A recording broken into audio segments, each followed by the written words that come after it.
August 29 വിശുദ്ധ സ്നാപക യോഹന്നാന്റെ ശിരച്ഛേദനം.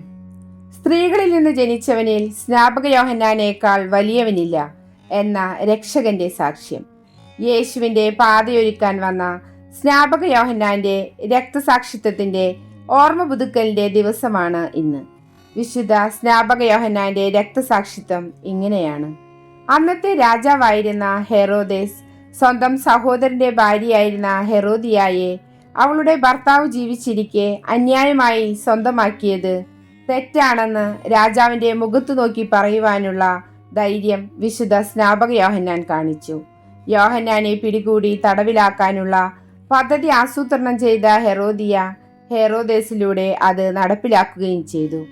രാജാവിന്റെ ജന്മദിനത്തിൽ ഹെറോദിയായുടെ മകളായ സലോമിയുടെ നൃത്തം കണ്ട് സന്തോഷഭരിതനായ രാജാവ് എന്ത് സമ്മാനം വേണമെങ്കിലും ചോദിച്ചു കൊള്ളാൻ അവളോട് പറഞ്ഞു. അവസരം പാർത്തിരുന്ന ഹെറോദിയ സ്നാപക യോഹന്നാന്റെ ശിരസ് ഒരു വെള്ളിത്തളികയിൽ വെച്ച് സമ്മാനമായി നൽകാൻ പറയാൻ മകളോട് ആവശ്യപ്പെട്ടു. സമ്മാനം കേട്ട് ഞെട്ടിയെങ്കിലും ഹെറോദേസ് രാജാവിന് തന്റെ വാക്ക് പാലിക്കാതിരിക്കാൻ കഴിഞ്ഞില്ല. ഉടൻ തന്നെ രാജാവ് യോഹന്നാന്റെ തല തളികയിൽ കൊണ്ടുവരാൻ ഉത്തരവിട്ടു.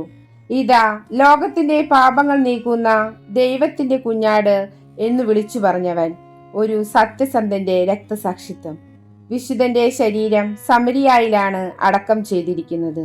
സത്യം പറയുകയും യേശുവിനു വേണ്ടി മരണം വരിക്കുകയും ചെയ്ത ആ ധീര രക്തസാക്ഷിയുടെ ശിരസ് നിരവധി സ്ഥലങ്ങളിലെ ദേവാലയങ്ങളിൽ ആദരിക്കുന്നുണ്ട്. ബ്ലസ്ലാവിലുള്ള ഡൊമിനിക്കൻ ദേവാലയത്തിൽ വിശുദ്ധന്റെ ശിരസിനെ ആദരിച്ചു വരുന്നു.